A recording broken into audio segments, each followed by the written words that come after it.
T20 ప్రపంచ cup ఫైనల్‌లో team India అదరగొట్టింది.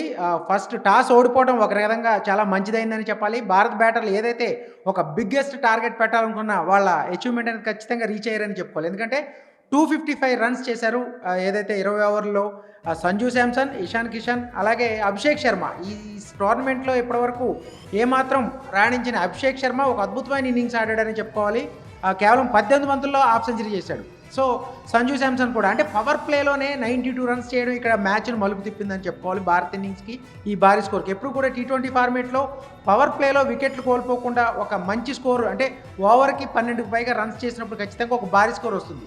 అయితే ఈ విధంగానే వాళ్ళ పార్ట్నర్‌షిప్ బ్రేక్ అయినప్పటికి కూడా తర్వాత ఇషాన్ కిషన్ ఏదైతే అంతకుముందు లాస్ట్ ఇయర్ టీంలోనే లేని ఇషాన్ కిషన్ టీ20 వరల్డ్ కప్‌కి సెలెక్ట్ అవ్వడం దేశవాళీ ఆడి ఆ ఫామ్ అనేది కంటిన్యూ చేస్తూ సంజు శాంసన్‌తో కలిపి ఒక మంచి పార్ట్నర్‌షిప్ చాలా తక్కువ బంతుల్లో ఇషాన్ కిషన్ కూడా కేవలం 21 బాల్స్‌లోనే 50 రన్స్ స్కోర్ చేయడం.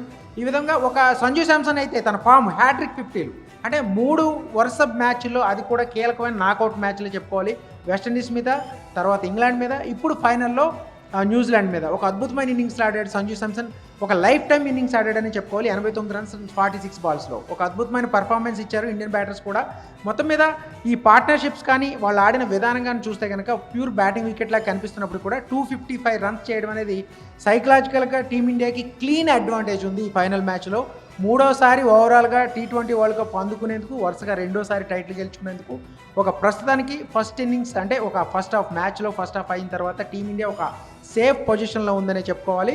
సో 256 టార్గెట్ చేజ్ చేయడం అంత ఈజీ కాదు. అది కూడా చాలా ప్రెషర్ ఉండే ఫైనల్ మ్యాచ్‌లో 256 రన్స్ చేజ్ చేయడం. అది కూడా ఇండియన్ బౌలింగ్ లైనప్‌లో బూమ్రా లాంటి ఒక మ్యాచ్ విన్నింగ్ బౌలర్ ఉన్నాడు. మిగిలిన బౌలర్లు అంత ఫామ్‌లో లేకపోయినప్పటికి కూడా బూమ్రా వేసే 4 ఓవర్ల స్పెల్లే ఇండియాకి కప్ అందించబోతుందని చాలామంది డిసైడ్ అయిపోయారు. ఓవరాల్‌గా ఈ బ్యాటింగ్ పెర్ఫార్మెన్స్ ఇండియాకి టైటిల్ అందిస్తుందని చాలామంది గట్టిగా బలంగా నమ్ముతున్నారు. ఎందుకంటే ఫైనల్‌లో 256 రన్స్ సైకలాజికల్ అడ్వాంటేజ్ ఉంటది. దీన్ని అంత ఈజీగా చేజ్ చేయలేరు. ఎప్పుడు కూడా చాలా ప్రెషర్ ఉంటది. పవర్ ప్లేలో ఏదైతే న్యూజిలాండ్ లాస్ట్ మ్యాచ్‌లో ఇంగ్లాండ్ కూడా ఆరంభంలో వికెట్లు కోల్పోయినా బెతెల్ ఒక ఇన్నింగ్స్‌తో చివరి వరకు తీసుకొచ్చినప్పటికి కూడా ఈ రోజు మ్యాచ్‌లో కూడా డ్యూ ఎఫెక్ట్ కొంచెం కనిపిస్తుంది మనకి. ఫ్లాట్ వికెట్‌గానే ఉంది.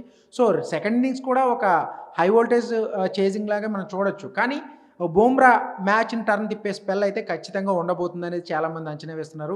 256 రన్స్ చేజ్ చేయాలంటే పవర్ ప్లేలో న్యూజిలాండ్ వికెట్లు కోల్పోకుండా ఆడాల్సి ఉంటుంది.